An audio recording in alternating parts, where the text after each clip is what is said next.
Happy Dhanteras everyone, Shri Radhe. तो मैं आ गई हूँ आपकी फेवरेट स्टोरी ये रिश्ता क्या कहलाता है का नेक्स्ट एपिसोड लेके। आज का एपिसोड बहुत ही इंटरेस्टिंग और दिलचस्प होने वाला है, तो प्लीज़ वीडियो को एंड तक जरूर देखें। अगर चैनल पे नया है तो चैनल को लाइक शेयर और सब्सक्राइब करना बिल्कुल ना भूलें। और तो अबीरा जो होती है वो अरमान से बात करती रहती है कि ये हालत किसने की होगी, अरमान चारू की।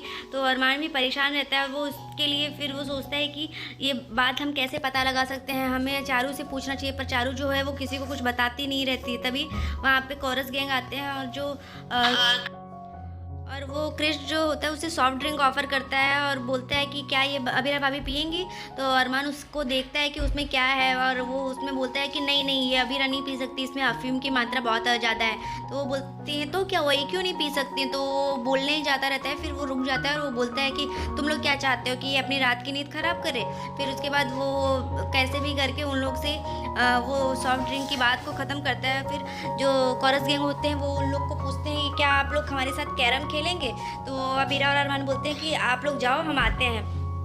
तभी जो आर्यन होता है वो कियारा से और क्रिश से कुछ बोलने की कोशिश करता रहता है। वो मनोज के बारे में बात करना चाहता है पर वो कुछ नहीं कर पाता है, क्योंकि वो लोग बोलते हैं कि तुझे भूख लगी, तू जाके कुछ खा ले किचन में से लेके बासी।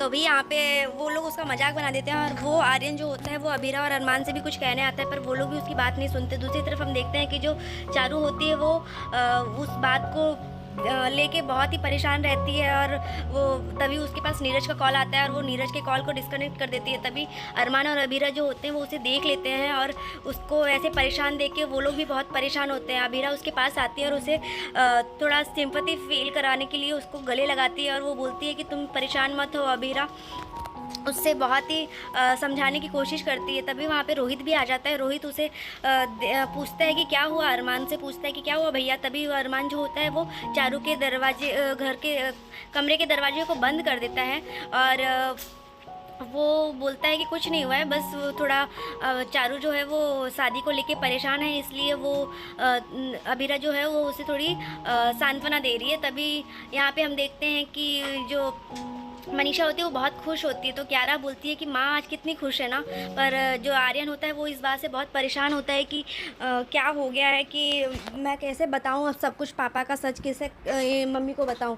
तभी यहाँ पे हम देखते हैं कि जो अरमान होता है वो बोलता है कि अबीरा से कि वो ऑफिस गई ही नहीं थी। तभी जो अबीरा होती है वो उससे बोलती है कि तुम उस रेस्टोरेंट के फुटेज को निकलवाओ, वहाँ पे वो गई थी शायद, मैंने वहाँ पे उसके पर्स में उसके कमरे में टिशू देखा था, तो वो शायद वहाँ का होगा। तभी वो कॉल करने ही जाता रहता है। तभी उसे एक कॉल आ जाता है जो हॉस्पिटल से रहता है और वो फ़ोन पिक करके तभी जो उसकी वहाँ की नर्स होती है वो उससे बोलती है कि सर आप अबीरा मैम की प्रेगनेंसी को टर्मिनेट करने के लिए आप लोग आने वाले थे, तो क्या हुआ उसका। तभी डॉक्टर जो फ़ोन रहता है वो अबीरा ले लेती है और वो बोलती है कि डॉक्टर मैं ये प्रोसीजर नहीं करने वाली हूँ, क्योंकि मैं इस बच्चे को इस प्रेगनेंसी को कंटिन्यू करने वाली हूँ, तो प्लीज़ आप लोग दोबारा कॉल ना करें और ये जो अपॉइंटमेंट है वो कैंसिल कर दीजिए। तो अरमान उससे बहुत परेशान हो जाता है और वो बोलता है कि तुम ऐसे कैसे समझ सकती हो, तुम्हें पता है कि ये प्रेगनेंसी तुम्हारे लिए कितनी कॉम्प्लिकेटेड है,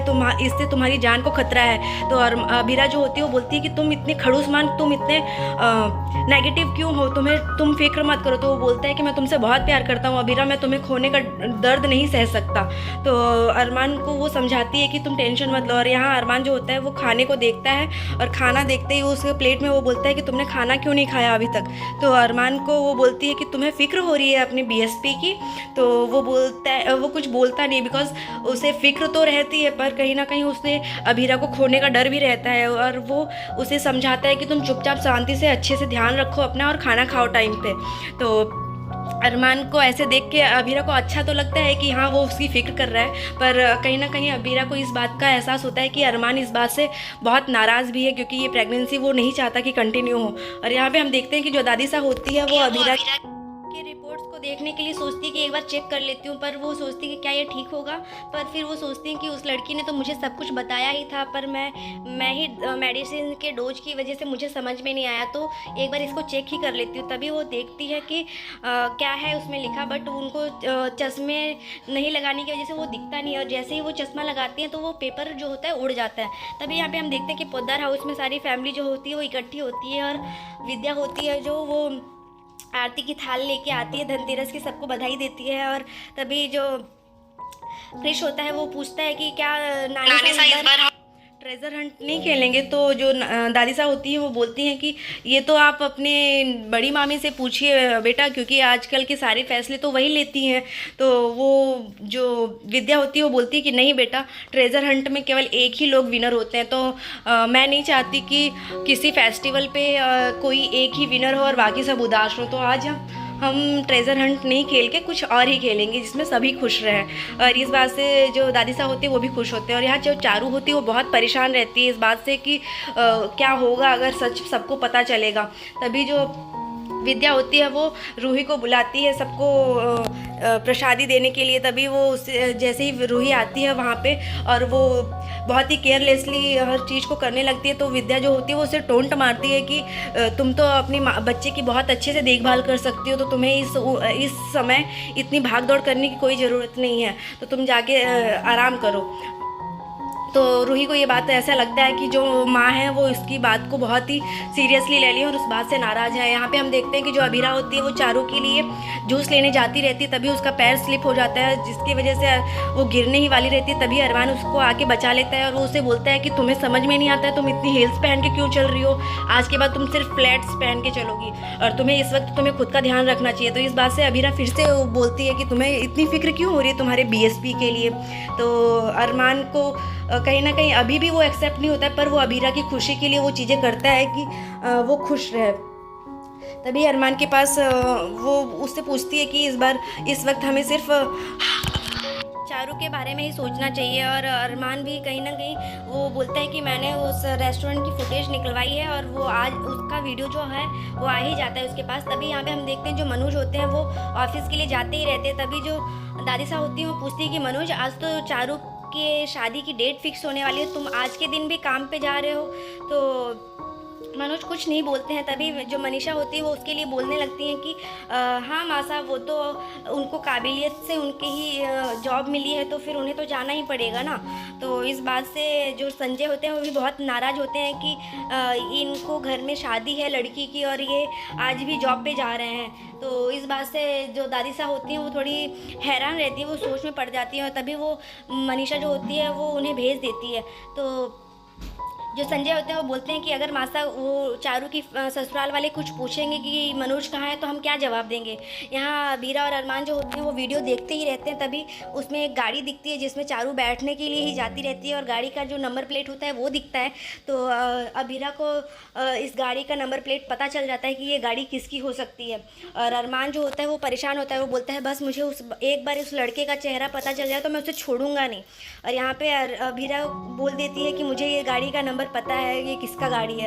तभी यहाँ पे चारू जो होती है वो बहुत ही परेशान होती है और वो उठ के चली जाती है अपने कमरे में और बहुत रोती रहती है। और उसे समझ में आ जाता है कि सब कुछ अब कितना गलत हो रहा है और वो सारी बातें याद करती रहती है जो उसने उस दिन किया था, जिसकी वजह से जिस दिन उसको नीरज ने मॉलेस्ट किया था। और वो कहीं ना कहीं उस दिन को बहुत कोसती रहती है और ब्लेम करती रहती है और उसे ऐसा लगता है कि उसने गलत डिसीजन लिया है नीरज को अपना लाइफ पार्टनर चुन के। तो जो नीरज होता है वो बहुत ही गंदी तरीके से उसे ट्रीट करता है। तभी अरमान और अभीरा वहाँ आ जाते हैं उसके कमरे के पास और वो लोग नॉक करते हैं कि अभी तुम चारू दरवाज़ा खोलो। यहाँ पे नीरज की फैमिली भी आ जाती होती है घर पे और वो पूछते हैं कि जो माला जी होती है वो पूछती हैं कि चारू कहाँ है। वो तो मैडम अभी भी अरमान यहाँ at least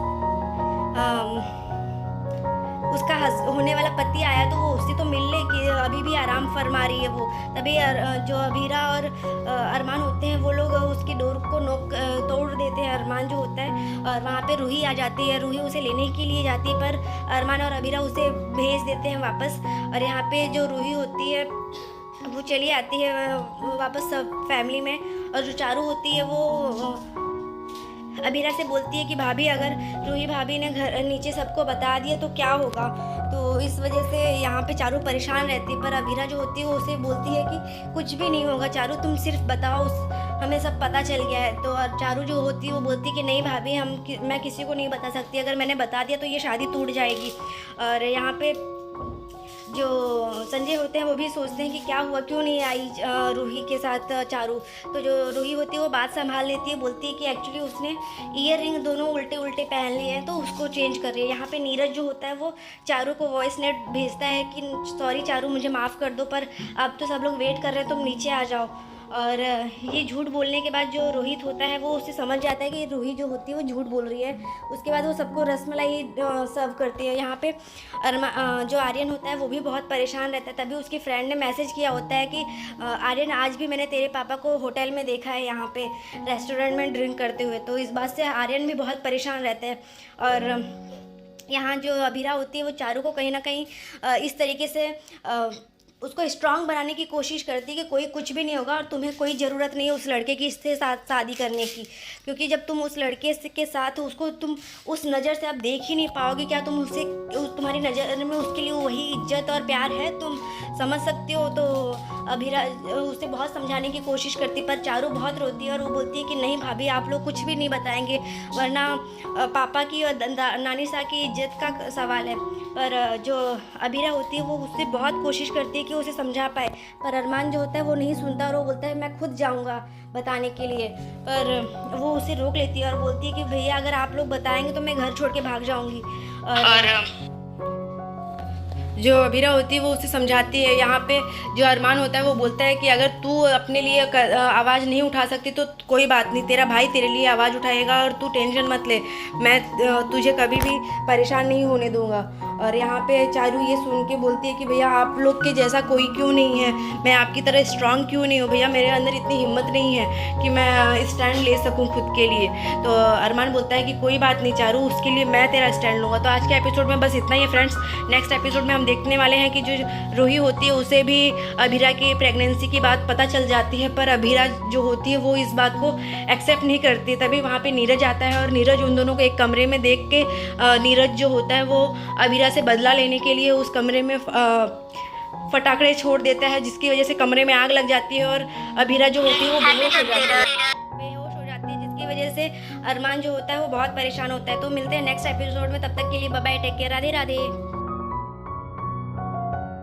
happy Dhanteras, Shri Radhe everyone. तो मैं आ गई हूँ आप सबकी फेवरेट स्टोरी ये रिश्ता क्या कहलाता है का नेक्स्ट एपिसोड लेके। आज का एपिसोड बहुत ही इंटरेस्टिंग होने वाला है, जहाँ हम देखने वाले हैं जो चारू होती है उसका ये जिसने उसे मॉलेस्ट किया होता है वो पता चल जाता है अभीरा और अरमान को, और वो लोग पता कर लेते हैं कि इसके पीछे नीरज का ही हाथ है।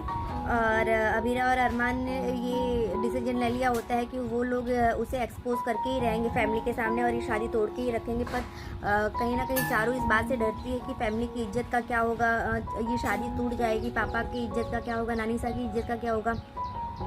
पर अभीरा और अरमान उसे हिम्मत देते रहते हैं कि तुम इस तरीके से इस बात का टेंशन लोगी तो फिर कैसे चलेगा, अभी तुम तो इस इंसान को कैसे तुम ज़िंदगी भर के लिए उसके साथ रह सकती जब तुम उसे अभी देखना ही नहीं चाहती हो। तो जो चारू होती है वो फिर भी इस बात से डरती है और वो बोलती है कि ये शादी नहीं टूटनी चाहिए भैया, पर अगर आपने ये सब बातें बाहर घर वालों को बताई तो मैं घर छोड़ के भाग जाऊंगी। वो उन लोग को इस तरीके से बोलती है कि जैसे वो लोग इस बात को ना बताएं किसी से। तभी वहाँ पे रूही भी आती है। रूही जो होती है वो उन लोग से बात करती है कि क्या हुआ अंदर, पर वो दोनों उनसे कुछ भी नहीं बताते, अरमान और अभीरा, और वो उसे वहाँ से जाने के लिए कहते हैं। तभी वो बाहर आके सबके सामने फैमिली में वो सबसे झूठा बहाना कर देती है कि उसने ईयरिंग्स चेंज कर ली है, वो मतलब रॉन्ग पहन ली है, जिसकी वजह से वो उसे चेंज कर रही है, इसलिए वो आ रही है थोड़ी देर में। और यहाँ पे रोहित को पता चल जाता है कि रूही झूठ बोल रही है, और कहीं ना कहीं अभीरा को ये बात ऐसा लगता है कि अगर रूही सबको बता देगी, उसे ऐसा था कि रूही तो नहीं बताएगी, पर अरमान ऐसा सोचता है कि अगर रूही ने सबको बता दिया तो क्या होगा। और चारू भी ऐसा सोचती है कि अगर वो रूही भाभी ने सबको बता दिया कि मैं रो रही थी तो क्या करेंगे वो लोग। पर रूही जो होती है वो बात संभाल लेती है।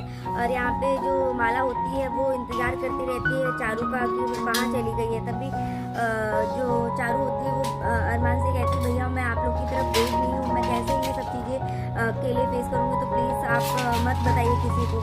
पर अरमान जो होता है वो बोलता है कि मैं तुम्हारी हिम्मत बनूंगा और मैं तुम्हारे लिए स्टैंड लूँगा। पर जैसे ही अभिरा के लिए भी फिर ये होता है कि ये बच्चे को टर्मिनेट करने के लिए बोलता है, डॉक्टर का फ़ोन आता है, पर वो इस सिचुएशन को बोलती है कि अभी मैं ये चीज़ें तो करने वाली नहीं हूँ, तो प्लीज़ तुम उस चीज़ को वहाँ पे ही क्लोज़ कर दो।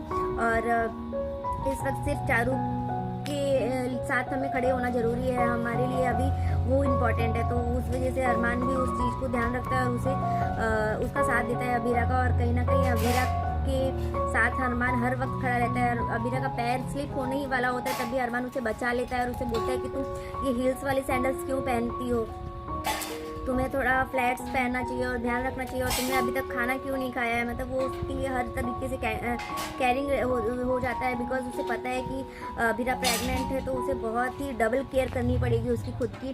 तो वो हर जगह उसे बोलता है कि तुम अपना ध्यान बहुत रखा करो। पर अभिरा को ये देख के बहुत अच्छा लगता है और वो बोलती है कि तुम क्यों मेरी केयर कर रहे हो, तुम्हें तो फ़र्क नहीं पड़ता, तो तुम प्लीज़ ये केयर करने का झूठा दिखावा मत करो। पर अभिरा को पता रहता है कि अरमान उसकी केयर कर रहा है, उसे फिक्र है कि उसके बेबी को और अभिरा को कुछ हो ना, बिकॉज वो दोनों से ही बहुत प्यार करता है। तो आज के एपिसोड में बस इतना ही है फ्रेंड्स। देखते हैं नेक्स्ट एपिसोड में क्या होने वाला है, जहाँ पे हम देखने वाले हैं जो नीरज होता है वो सबके सामने इंसल्ट होने के बाद अभिरा से बदला लेने के लिए वो उन दोनों रूही को भी पता चल जाता है अभिरा की प्रेगनेंसी के बारे में। तो जो वो दोनों एक दूसरे के साथ एक कमरे में बात करते रहते हैं, तभी जो नीरज होता है वो पटाखे लेके एक कमरे में बंद फोड़ देता है और वहाँ पे आग लग जाती है। और फिर वो डोर को भी क्लोज कर देता है, जिसकी वजह से अभिरा को बेहोशी आ जाती है। मतलब वो उसका तो थोड़ा जो प्लेटलेट्स है वो कम रहता है, जिसकी वजह से उसको बहुत ही कॉम्प्लिकेशंस होने वाली रहती है प्रेगनेंसी में। वहीं रूही ठीक रहती है, पर अभिरा बेहोश हो जाती है। तो आज के एपिसोड में इतना ही फ्रेंड्स। देखते हैं नेक्स्ट एपिसोड में क्या होता है, तब तक के लिए bye bye, take care, Radhe Radhe और हैप्पी धनतेरस। आप लोग बहुत एंजॉय कीजिए, भगवान आपके घर में बहुत सारे धन संपत्ति से आप लोग के घर पर भरपूर रखें। Thank you.